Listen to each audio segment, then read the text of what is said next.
lors d'une réunion de famille, ma sœur a déclaré, signe l'acte pour me céder le domaine de 8,4 millions de dollars. Lorsque j'ai refusé, ma mère, en colère, m'a giflé devant tout le monde. Elle a dit, tu n'as pas d'autre choix, fais ce qu'on te dit. L'avocat l'a fixé du regard et a chuchoté, savez-vous qui en réalité? Immédiatement, toute la pièce est devenue silencieuse. Je suis Summer Lopez, et je frottais encore la brûlure sur ma joue lorsque l'avocat s'est penché en avant, fixant ma mère droit dans les yeux. Toute la salle à manger s'est figée, plus de 30 parents retenant leur souffle, car personne ne lui avait jamais coupé la parole de cette façon. Mais à cet instant précis, rien d'autre ne comptait, sauf ces paroles basses et calmes.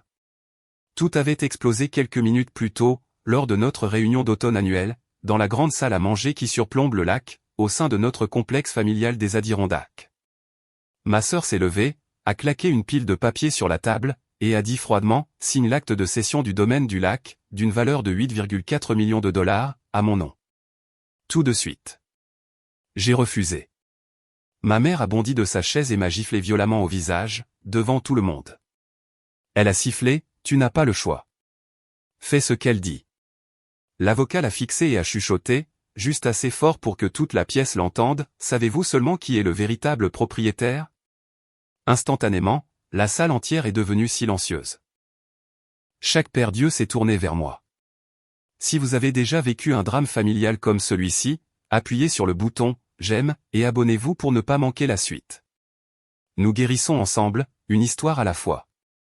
Ce matin-là, je conduisais sur des routes bordées d'aiguilles de pin doré, en route vers le complexe au bord du lac, dans les Adirondacks. J'avais atterri de la Fashion Week de Milan la veille au soir, portant encore le blazer noir et le pantalon ajusté de mon dernier essayage. Ma valise était remplie d'échantillons de tissus et de croquis, plutôt que de vêtements décontractés. Le vieux gravier de l'allée a crissé sous les pneus alors que je m'arrêtais devant la maison principale. L'endroit semblait identique à d'habitude, avec ses hautes fenêtres reflétant le lac, et la fumée s'enroulant depuis la cheminée en pierre, mais l'air semblait plus lourd que dans mes souvenirs. La réunion annuelle d'automne, que grand-père avait l'habitude d'organiser, était déjà en cours lorsque je suis entré dans la grande salle à manger. Une longue table en bois dressée pour plus de 30 parents. Des verres en cristal captant la lumière. L'odeur de dinde rôtie et de tarte à la citrouille remplissant l'espace. Maman était assise en bout de table, le dos droit, un verre de vin à la main. Ma sœur Lorraine était juste à côté d'elle, les bras croisés, les lèvres serrées. Mon cousin Justine rôdait à proximité, hochant la tête à tout ce que Lorraine lui chuchotait. Les parents ont murmuré alors que je prenais un siège vide vers le fond. J'ai capté des fragments de phrases, la célèbre qui n'est jamais là, toujours partie à ses défilés de mode, ne vient presque plus. J'ai gardé un visage neutre. J'entendais des versions de ce discours depuis des années. La conversation est restée légère au début. Les cousins parlaient des enfants, les oncles comparaient leurs nouveaux bateaux. Mais j'ai senti le changement arriver. Lorraine s'est raclé la gorge et s'est penchée en avant. Tout le monde s'est tu. Elle a commencé doucement, commentant à quel point il était agréable que le complexe reste entre les mains de la famille. Puis, elle s'est tournée vers moi.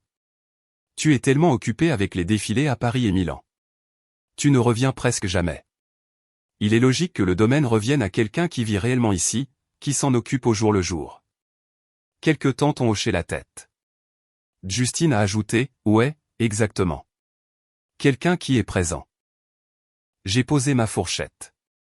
Le domaine de grand-père n'est pas sujet à discussion de cette manière. Les yeux de Lorraine se sont plissés. Il devrait l'être. Tu n'es jamais là. Tu n'as pas besoin de tout cet espace. Tu as ton pantouse à Manhattan, non? Celui que tu postes tout le temps. D'autres murmures d'approbation ont parcouru la table. Maman sirotait son vin, m'observant par-dessus le bord du verre. Je suis resté calme. Grand-père avait ses raisons pour tout ce qu'il faisait. Ce n'est pas à nous de diviser ses biens en fonction de qui se montre le plus souvent. Lorraine a ri sèchement. Des raisons? Il était vieux. Il ne pensait pas clairement vers la fin. Et tu en as profité, en venant pour des visites rapides, en envoyant de jolies cartes. Pendant ce temps, nous étions vraiment ici. Justine est intervenue à nouveau. Allez, sois raisonnable. Signe le transfert. C'est juste. La salle s'est penchée en avant, attendant ma réponse. J'ai regardé Lorraine droit dans les yeux. Non. La chaise de maman a raclé le sol en reculant. Sa voix s'est élevée. Espèce de fille égoïste. Après tout ce que cette famille a fait pour toi, payant tes écoles de luxe, te laissant poursuivre tes rêves pendant que nous maintenions les choses ici. Tu nous dois ça. Les têtes tournaient entre nous. Quelqu'un a chuchoté, oh non. Lorraine a fait glisser un dossier à travers la table. Nous avons même fait rédiger les papiers. Signe juste. Rends les choses faciles. Je n'y ai pas touché.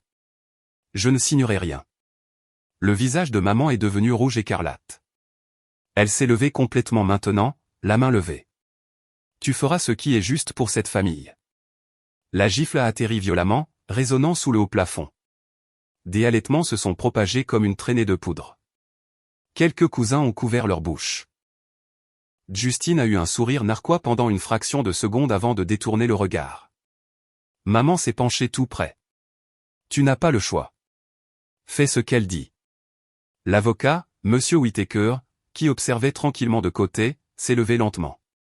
Il a fixé son regard sur maman et a parlé juste assez fort pour que la table entende. Savez-vous seulement qui est le véritable propriétaire? La pièce est tombée dans un silence complet. Les fourchettes se sont figées à mi-chemin des bouches. La respiration semblait s'arrêter. Whittaker n'a pas élevé la voix davantage. Il a simplement dit, calmons-nous tous. Nous poursuivrons cette discussion quand les émotions ne seront pas si vives. Personne n'a discuté. Les chaises ont été repoussées une à une.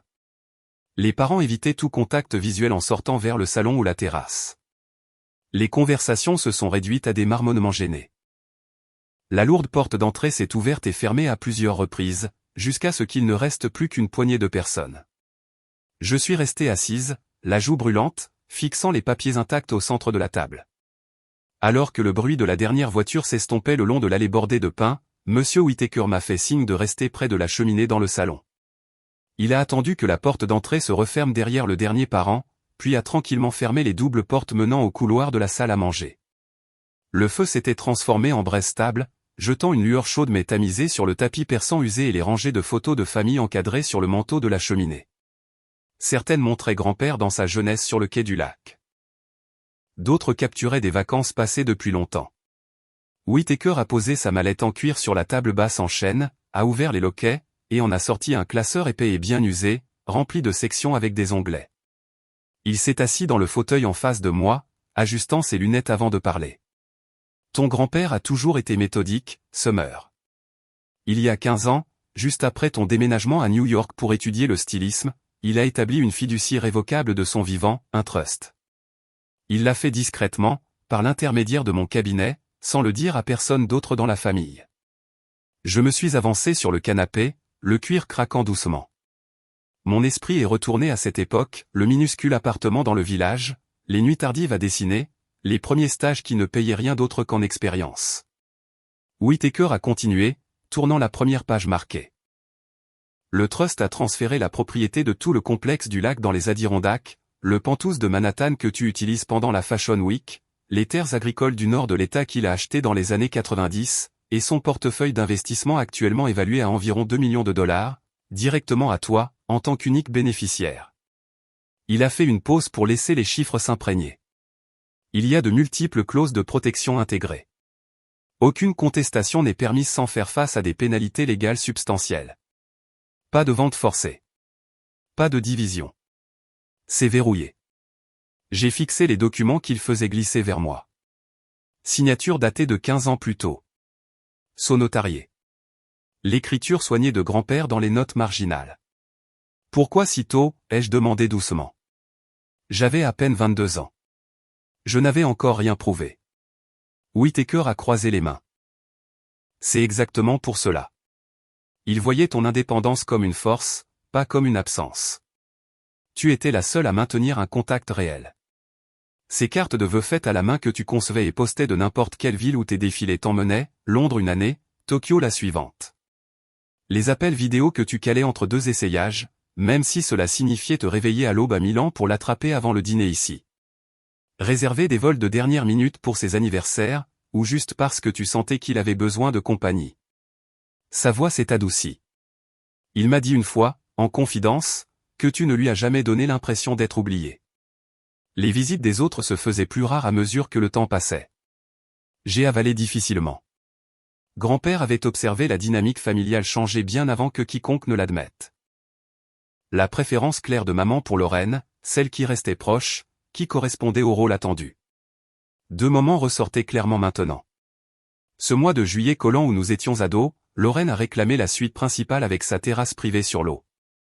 Maman a insisté sur le fait que c'était juste, puisque Lorraine avait des amis qui dormaient là. J'ai été relégué dans la chambre d'amis étroite, derrière la cuisine, fenêtre face au mur du hangar à bateau. Grand-père n'a rien dit au dîner, mais plus tard, je l'ai trouvé sur le porche, fixant le lac. Il m'a tendu un soda frais et s'est assis à côté de moi en silence pendant 1 heure. Le deuxième souvenir était plus net. Ma chance de percer, un poste d'assistante lors d'un grand défilé, mais le vol de New York à Paris allait anéantir mes économies. Le loyer était dû. Les impressions du portfolio n'étaient pas données. Une enveloppe simple est arrivée à ma porte. À l'intérieur, le montant exact du billet d'avion, plus un supplément pour les repas. Une courte note de la main de grand-père, crée quelque chose que le monde n'a pas encore vu. Pas de signature nécessaire. Je n'ai jamais dit à personne d'où venait l'argent. Whittaker a tourné une autre page. Il avait anticipé le conflit. C'est pourquoi le trust a été structuré de cette façon, pour te protéger de la pression de quiconque essaierait de prétendre que tu ne le méritais pas parce que tu as construit une vie ailleurs. Il a pointé des clauses spécifiques, dispositions anti-contestation, pénalités pour défis frivoles, exigences pour tout changement nécessitant ma seule approbation. Légalement, ta mère et ta sœur n'ont aucun droit. Elles ont supposé que les règles d'héritage standard s'appliqueraient après son décès. Mais ces règles ne sont jamais entrées en jeu ici. J'ai tracé les initiales de grand-père sur un coin. Faible mais inimitable. Au bas d'une page annexe, son écriture à nouveau, pour Summer, elle comprend la valeur au-delà de l'argent. Le poids de la chose m'a frappé. Pendant toutes ces années, je pensais juste rester proche par amour. Il s'avère que grand-père voyait cela comme une preuve de caractère. Whittaker a rassemblé les copies qu'il avait préparées pour moi, acte, déclaration de fiducie, résumé de compte. Tu as le contrôle maintenant, mais attends-toi à de la résistance. Aujourd'hui n'était que le début. Je me suis levé, le dossier lourd dans mes bras. Le feu a claqué une fois, envoyant une brève lueur à travers la pièce. Une force que je n'avais pas ressentie plus tôt s'est installée dans ma poitrine. Je suis sorti du salon, portant la preuve, pleinement consciente que tous les autres opéraient sous un malentendu vieux de 15 ans. Tard cet après-midi-là, j'ai passé le portail principal et me suis garé devant la maison près du lac. Le complexe était calme maintenant, presque anormalement calme après le chaos de plus tôt. Aucun autre véhicule ne restait dans l'allée circulaire. Le vent bruissait à travers les grands pins entourant la propriété, portant l'odeur vive de l'hiver qui approchait. L'eau du lac clapotait doucement contre le quai privé, un son que je connaissais depuis l'enfance. Je suis sorti de la voiture, le gravier crissant sous mes chaussures, et j'ai utilisé ma vieille clé pour entrer dans la maison principale. Le hall d'entrée semblait inchangé, au plafond, plancher de bois franc, le faible écho des pas. La lumière du soleil traversait les grandes fenêtres donnant sur l'eau, projetant de longs motifs sur les meubles. Je ne me suis pas attardé. Je me suis dirigé directement vers le fond du couloir, vers l'ancien bureau de grand-père, la pièce nichée à l'arrière avec vue sur le hangar à bateau et la rive boisée.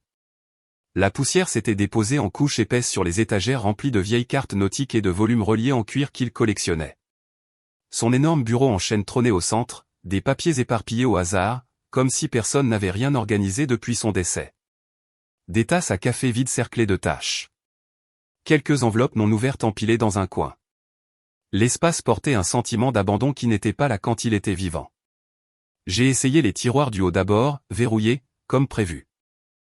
Puis je me suis déplacé vers l'armoire au niveau du sol sur le côté droit, celle dissimulant le coffre-fort encastré qu'il a installé il y a des décennies. M'agenouillant, j'ai entré la combinaison qu'il n'avait partagée qu'avec moi, le mois et l'année de son anniversaire de mariage. Le mécanisme s'est ouvert en douceur. À l'intérieur, des dossiers étaient emballés serrés, les bords gondolés par l'humidité. La correspondance bancaire dominait la couche supérieure. J'ai sorti le dossier le plus lourd, étiqueté simplement « Prêt immobilier ». Le document principal était un accord hypothécaire datant de 8 ans. Un prêt substantiel, largement dans les 6 chiffres, garanti par l'ensemble du complexe du lac des Adirondacks. La signature de maman apparaissait comme emprunteuse, revendiquant la propriété sur la base de ce qui ne pouvait être qu'une copie obsolète de l'homologation du testament de grand-père datant d'avant le trust. La version que tout le monde supposait être finale. J'ai scanné les termes. Taux d'intérêt raisonnable à l'origine, mais les paiements étaient devenus irréguliers. Délais manqués notés par des tampons rouges. Pénalités accumulées listées sur les annexes. Vers la fin, la lettre bancaire la plus récente, avis final de défaut, exigeant une régularisation immédiate ou l'initiation d'une procédure de saisie dans les 30 prochains jours. Ils avaient mis en gage une garantie qu'ils ne contrôlaient plus. Plus loin dans le coffre, derrière le paquet de l'hypothèque, se trouvait une simple enveloppe manie avec « Planification future » écrit de l'écriture précise de Lorraine sur l'onglet. Je l'ai ouverte sur le bureau. Le contenu comprenait un transfert d'actes entièrement rédigé pour le complexe, nommant Justine comme bénéficiaire. La signature de maman était pré-remplie, falsifiée assez fidèlement pour tromper un examen rapide, mais les divergences étaient visibles après une inspection plus minutieuse, légères variations dans la hauteur des boucles, différence de pression.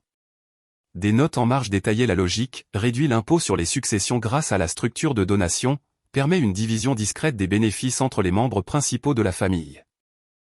Des pages supplémentaires décrivaient les améliorations prévues, rénovation complète de la cuisine avec des appareils haut de gamme, expansion du cottage d'invités pour la location, nouveau système de quai flottant potentiel avec ascenseur à bateau, devis d'entrepreneur joint, plusieurs marqués, acompte payé, de la main de Lorraine. Mélangés à cela se trouvaient des relevés de cartes de crédit récents, plusieurs cartes étant au plafond ou presque, des frais pour des voyages de shopping européens synchronisés avec mes propres calendriers de défilé, des locations de véhicules de luxe, des adhésions à des clubs privés. Tout cela basé sur la liquidité éventuelle de la succession pour couvrir les soldes. J'ai étalé les documents sur la surface du bureau. Les schémas émergeaient clairement. Les dépenses ont augmenté régulièrement à mesure que la valeur des propriétés grimpait dans la région. De nouvelles lignes de crédit ouvertes pour combler les trous, des retraits d'autres comptes pour payer les minimums, la confiance que l'équité du complexe résoudrait tout le moment venu. Mais le trust rendait la garantie principale invalide dès le départ. La banque détenait un privilège sur du vent. Je me suis installé dans le vieux fauteuil en cuir de grand-père, celui positionné pour la vue sur le lac, les accoudoirs usés et lisses par des années d'utilisation. Le siège portait encore sa faible odeur de tabac à pipe. Tenant la lettre d'avertissement de saisie, j'ai assemblé les pièces de l'urgence derrière la confrontation d'aujourd'hui. Ils n'étaient pas seulement avides. Ils étaient désespérés. Paiements imminents. Enquête bancaire peut-être déjà en cours. Ma signature sur un transfert à Justine créerait une trace écrite suggérant un changement de propriété légitime, retardant ou compliquant potentiellement toute contestation. J'ai creusé plus profondément dans le coffre. Un autre dossier a révélé une deuxième ligne de crédit sur les terres agricoles du nord de l'État, également basée sur les hypothèses de l'Ancien Testament. D'autres avertissements glissaient à l'intérieur. Des avis de découvert de comptes chèques utilisés pour les dépenses quotidiennes. L'ampleur m'a surprise. Pas des dépenses excessives occasionnelles, mais une dépendance systématique à un futur héritage qui ne s'est jamais matérialisé comme prévu. Rénovation commanditée mais inachevée. Acompte non remboursable, obligations qui s'accumulent. La lumière du soleil s'est estompée dehors, transformant la surface du lac de l'or au gris. Les ombres s'allongeaient sur les planchers du bureau. J'ai photographié les pages clés avec mon téléphone pour les archives, puis j'ai remis tout à sa place d'origine, sauf les documents les plus critiques que j'ai sécurisés dans mon sac. En me levant, la maison semblait porter un poids supplémentaire, des années de décisions construites sur des fondations défectueuses. Le calme ne semblait plus paisible. Il ressemblait à de l'attente. J'ai verrouillé le coffre, essuyé les empreintes digitales dans la poussière, et laissé le bureau exactement tel que je l'avais trouvé. Le bruit des pneus sur l'allée de gravier m'a tiré du bureau. J'ai fermé le dossier dans mes mains et suis entré dans le couloir juste au moment où la porte d'entrée s'ouvrait. Maman, Lorraine et Justine sont entrés, les visages encore rouges des conversations qu'ils avaient eues après la réunion. L'air a changé immédiatement, lourd, chargé. Lorraine m'a repéré la première. Elle s'est avancée, ses talons claquant sèchement sur le bois dur. Nous n'avons pas fini de parler. Tu dois signer ces papiers maintenant et mettre fin à ces bêtises. Elle s'est arrêtée à quelques mètres, bras croisés, yeux plissés et tendus. Tu penses que tu peux juste partir après cette scène? Tout le monde est bouleversé. Arrange ça. Maman suivait juste derrière, serrant son sac à main comme un bouclier. Son expression s'est adoucie en quelque chose de répété, les yeux brillants, la voix tremblante. Ma chérie, s'il te plaît. Tu déchires cette famille. Tout ce qu'on te demande, c'est de penser à nous pour une fois. Après tout ce qu'on a sacrifié, tout ce qu'on a traversé ensemble, ne nous fais pas ça. Elle a tendu une main, les larmes commençant à couler. Je ne peux pas perdre cette maison. C'est tout ce qu'il me reste de ton grand-père, de notre vie ici. Tu me brises le cœur. Justine restait en retrait près de la porte, les mains dans les poches, le regard fixé sur le sol la plupart du temps, mais le levant occasionnellement. Il ne parlait pas, regardant juste l'échange avec la mâchoire serrée. Je me suis dirigé vers la petite table d'appoint dans l'entrée et j'y ai posé la pile de documents que j'avais apportés du bureau, les dossiers de prêt, le projet de transfert falsifié, les avertissements bancaires. Ils ont atterri avec un bruit sourd et délibéré. Les yeux de Lorraine ont dardé vers les papiers. Qu'est-ce que c'est censé être? Je les ai regardés chacun à leur tour. Je sais tout. Maman s'est figée, la main tendue. La bouche de Lorraine s'est légèrement ouverte. La banque le saura bientôt. Justine a déplacé son poids, jetant un coup d'œil vers la porte pendant une seconde. 30 jours pour déménager. Le silence s'est étiré, épais. Pas de questions, pas d'élaboration de ma part. Lorraine a récupéré la première. Sa voix est montée, aiguë et forte. Tu ne peux pas être sérieuse. C'est notre maison. Tu ne vis même pas ici. Tu es parti faire la belle dans tes défilés pendant qu'on entretient tout. Elle s'est approchée, le doigt pointant l'air. Tu nous dois ça. Après toutes les années où nous nous sommes occupés de grand-père quand tu étais trop occupé à courir après la gloire. Les larmes de maman se sont transformées en sanglots. Elle s'est effondrée sur le banc voisin, les mains couvrant son visage. Comment peux-tu dire ça? Je suis ta mère. Je t'ai élevé et maintenant tu nous jetterais à la rue? Quel genre de fille fait ça? Sa voix se brisait sur chaque mot, ses épaules tremblaient. Pense à ce que les gens vont dire. Le scandale. S'il te plaît, bébé, ne m'oblige pas à supplier. Justine a finalement parlé, bas et incertain. Peut-être qu'on peut trouver un arrangement. Partager les choses équitablement. Ou. Il s'est tu quand je n'ai pas répondu. Lorraine faisait les 100 pas maintenant, la fureur montant. C'est de la folie. Tu nous punis pourquoi? Pour être resté? Pour avoir été là quand il avait besoin de sa famille. Signe ces foutus papiers et passons à autre chose. Maman a tendu la main vers mon bras, les doigts tremblants. Si tu m'as jamais aimé, tu ne feras pas ça. On peut arranger ça ensemble. Donne-nous juste du temps. Je suis resté immobile, les bras le long du corps. Le volume de Lorraine a grimpé plus haut. Tu détruis tout ce que grand-père a construit. Il aurait honte. Maman a gémi doucement. Ne laisse pas ça finir comme ça. Nous sommes tout ce qui reste. Justine a reculé vers l'arrière, les yeux sur les papiers à nouveau, mais ne disant plus rien. Je n'ai pas argumenté. Je n'ai pas justifié. Je ne me suis pas adouci. Lorraine s'est jetée vers la table comme pour saisir les documents. J'ai posé ma main à plat dessus. Elle s'est arrêtée net, respirant fort. Maman a levé les yeux à travers ses larmes. Au moins, parle-nous. Explique pourquoi tu es si cruel. J'ai soutenu leur regard une dernière fois. Puis je me suis tourné et j'ai marché dans le couloir, passant devant le bureau, vers la porte arrière menant au chemin du lac. Derrière moi, les cris de Lorraine résonnaient sur les murs. S'il te plaît, de maman s'y mêlait, désespérée et brisée. Justine est restée silencieux. Je ne me suis pas retourné. 3 semaines plus tard, des enveloppes épaisses de la banque ont commencé à arriver à leur maison près d'Albany. J'étais à Manhattan lorsque les premiers rapports sont arrivés de la société de gestion que j'avais engagée. Ils m'ont transféré des scans de la correspondance adressée à maman, lettres officielles sur papier à en-tête de la banque, tamponnées, urge. L'enquête a commencé rapidement une fois que j'ai envoyé, de manière anonyme, les documents prouvant que le complexe n'avait jamais été une garantie valide. Les auditeurs ont confirmé le transfert du trust des années plus tôt. L'hypothèque, construite sur des hypothèses obsolètes, est devenue inapplicable contre la propriété du lac. Mais les retombées se sont étendues. La banque a déplacé son attention vers d'autres actifs liés au nom de maman et Lorraine. Leur résidence principale à l'extérieur d'Albanie, une maison coloniale modeste mais confortable qu'elles avaient refinancée plusieurs fois, est tombée sous examen immédiat. Avis de défaut ont suivi. Procédure de saisie initiée en quelques jours.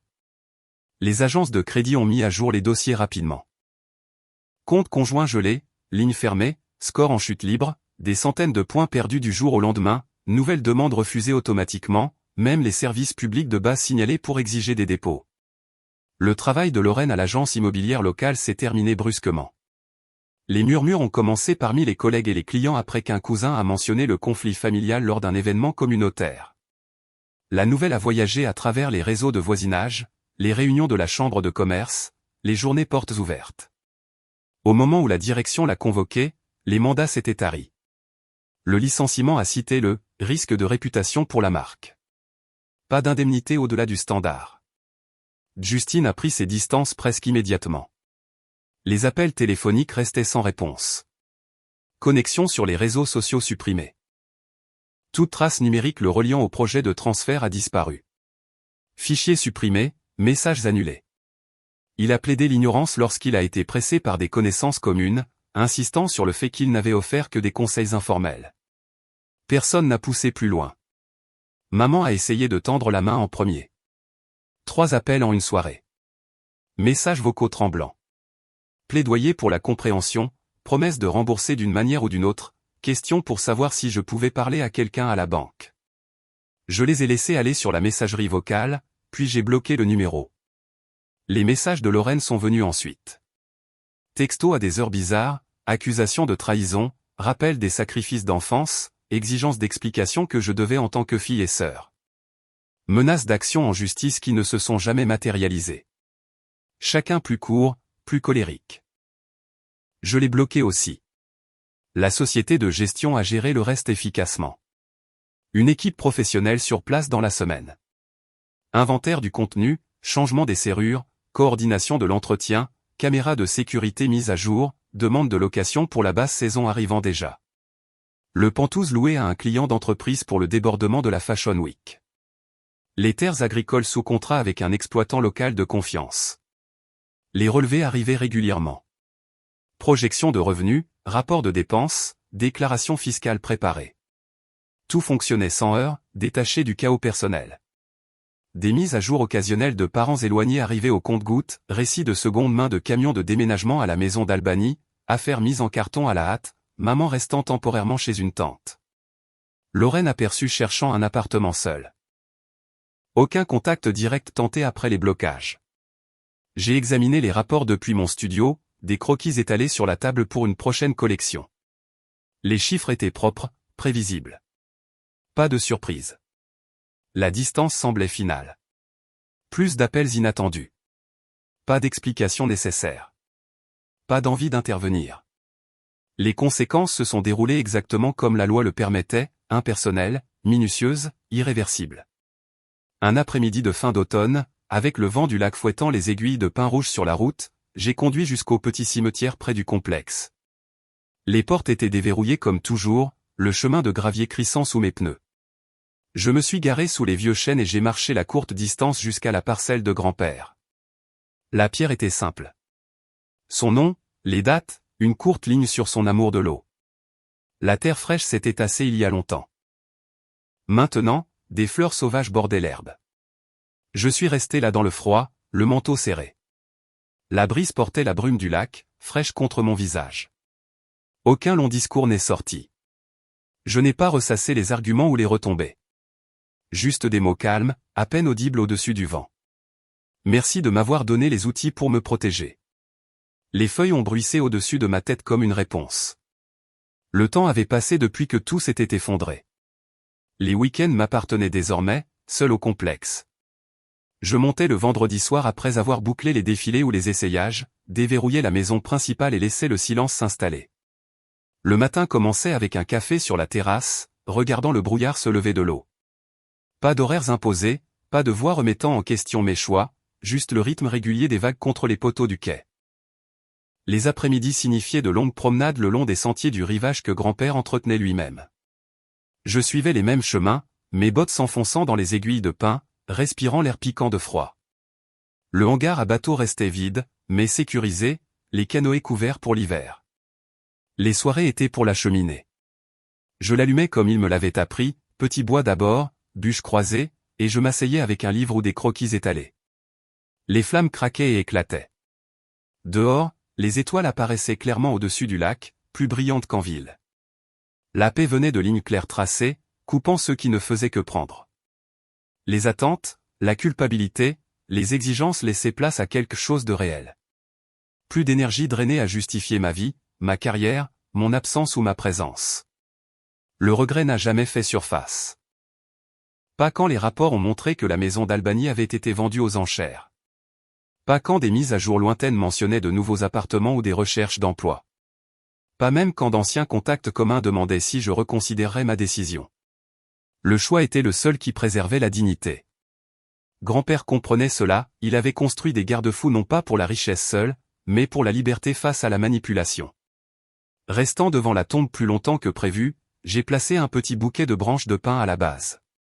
Quelque chose de naturel, rien d'acheté en magasin. Le vent s'est levé, éparpillant des aiguilles sur la pierre. Je me suis retourné vers la voiture. Le trajet de retour serait bientôt sombre, les phares coupant à travers les arbres. Mais le complexe m'attendrait chaque fois que j'en aurais besoin. Le calme maintenait le mien. L'amour-propre et l'indépendance. C'était le vrai cadeau qu'il a laissé. Faire respecter les limites l'honorait le mieux. Pas de doute. Pas de regard en arrière. Le vent du lac m'a suivi tout le long du chemin jusqu'au portail.